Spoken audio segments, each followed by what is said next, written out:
परमेश्वर के दैनिक वचन।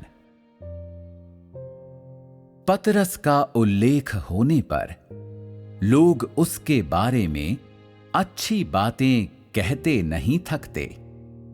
वे तुरंत याद करते हैं कि उसने 3 बार परमेश्वर को नकार दिया था।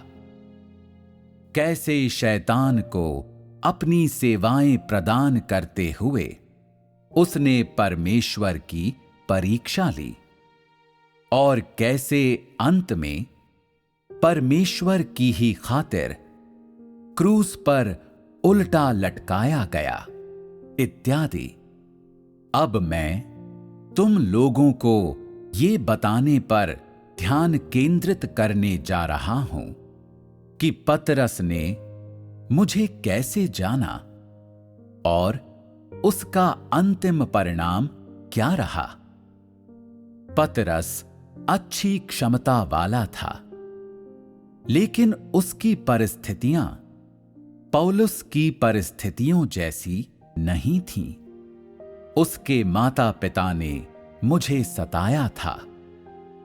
वे ऐसे दानव थे जो शैतान के कब्जे में थे, जिसके परिणाम स्वरूप उन्होंने पतरस को परमेश्वर के बारे में कुछ नहीं सिखाया।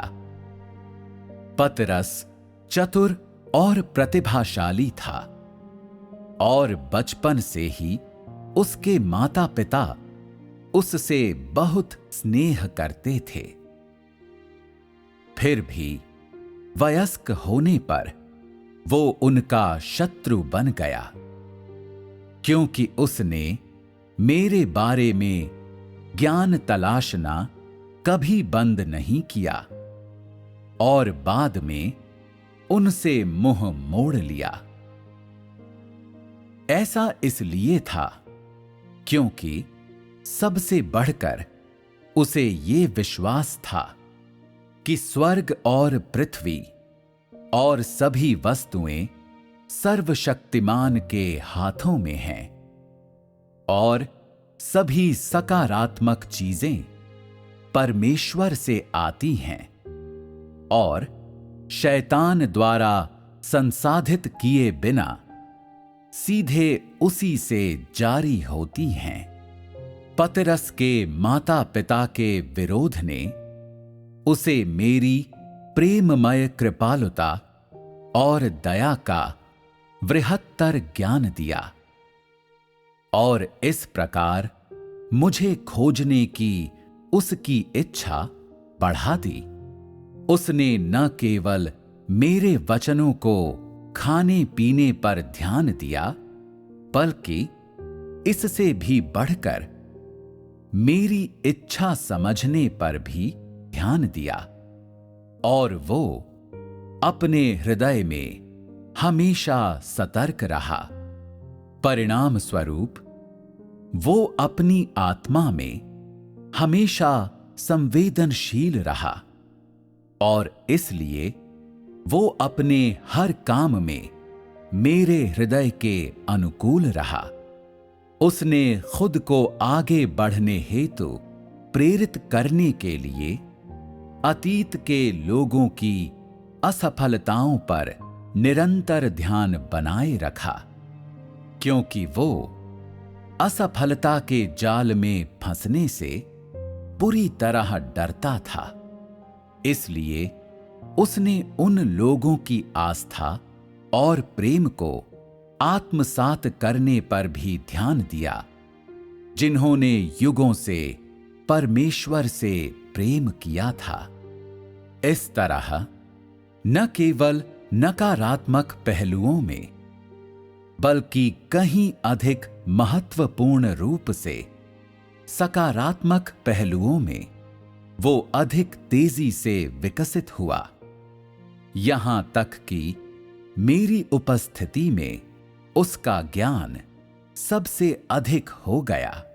तो ये कल्पना करना कठिन नहीं है कि किस प्रकार उसने अपना सब कुछ मेरे हाथों में दे दिया, यहां तक कि उसने खाने पीने, कपड़े पहनने, सोने और रहने के निर्णय भी मुझे सौंप दिए और उनके बजाय सभी बातों में मुझे संतुष्ट करने के आधार पर मेरी संपत्ति का आनंद लिया।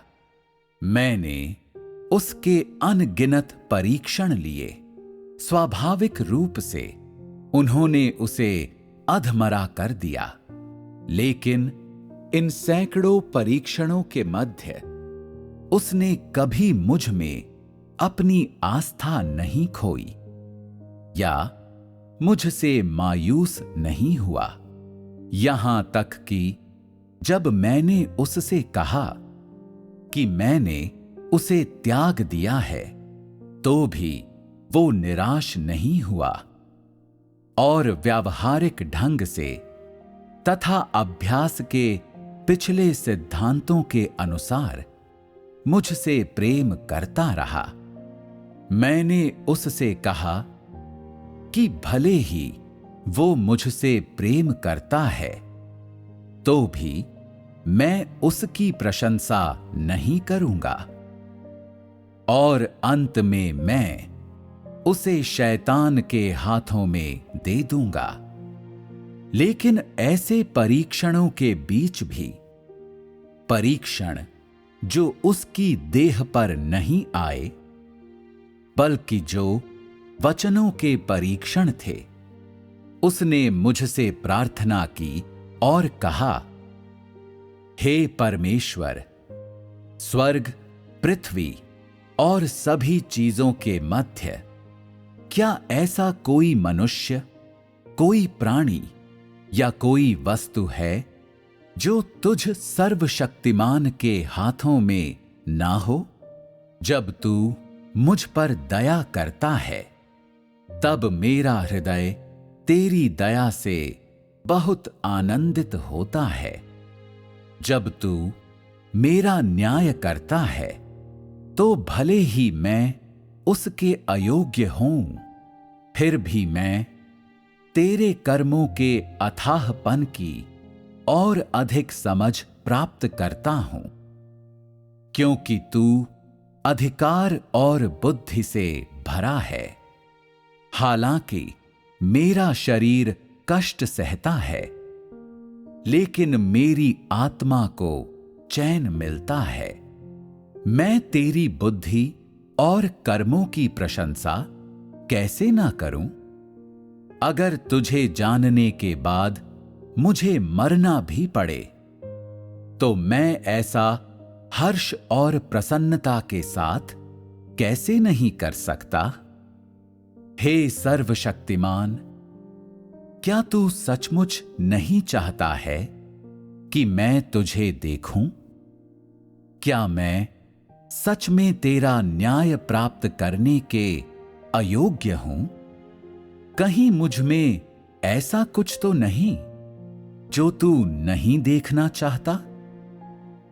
इस प्रकार के परीक्षणों के दौरान भले ही पतरस मेरी इच्छा को सटीकता से समझने में समर्थ नहीं था, लेकिन ये स्पष्ट था कि वो मेरे द्वारा उपयोग किए जाने के कारण खुद को बहुत गौरवान्वित और सम्मानित महसूस करता था।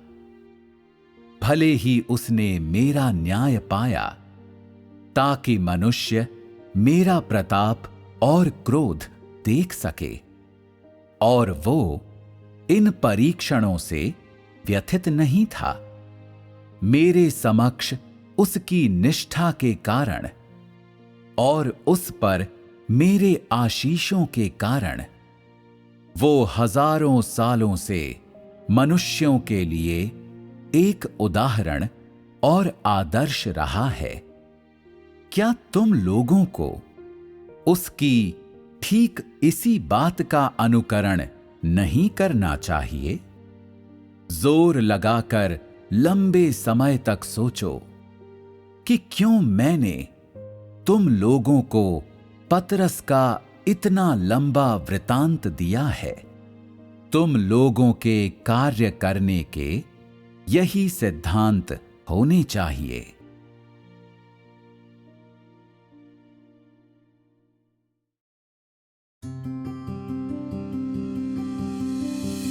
पतरस ने सही परीक्षाएं, अनगिनत परीक्षाएं ईश्वर के द्वारा, इन परीक्षाओं ने उसे अधमरा कर दिया, पर उसकी आस्था कभी कम ना हुई। तब भी जब ईश्वर ने कहा वो उससे सराहेगा नहीं और शैतान के हाथों में दे देगा, और कहा उसने छोड़ दिया है उसे, वो बिल्कुल भी हताश ना हुआ। वो ईश्वर को पूर्व सिद्धांतों के अनुसार व्यवहारिक ढंग से प्रेम करता रहा, प्रार्थना करता रहा। ऐसी परीक्षाओं के बीच भी जो शरीर की नहीं बल्कि वचनों की थी, वो ईश्वर से प्रार्थना करता रहा। हे ईश्वर सर्वशक्तिमान, स्वर्ग पृथ्वी और सभी चीजों के बीच तेरे हाथों में हैं सारे प्राणी और सारे इंसान। जब तू हो दयावान, मेरा दिल खुश होता है तेरी दया से। जब तू मेरा न्याय करे तो अयोग्य होकर भी मैं तेरे असीम कर्मों की और समझ पाऊं, क्योंकि तू बुद्धि और अधिकार से परिपूर्ण है। मेरा शरीर पीड़ित हो भले, मेरी आत्मा को सुकून है। तेरी बुद्धि और कर्मों की प्रशंसा कैसे ना करूं, यदि तुझको जानने के बाद मरना भी पड़े, कैसे मैं खुशी खुशी वो ना करूं। ऐसी परीक्षाओं के दौरान पतरस पूरी तरह ना समझ पाया ईश इच्छा, फिर भी उसके द्वारा इस्तेमाल होने पर गर्व था उसे। अपनी निष्ठा ईश्वर के आशीष के कारण हजारों सालों से इंसान के लिए वो आदर्श रहा है। क्या तुम्हें ठीक इसका ही अनुसरण नहीं करना चाहिए?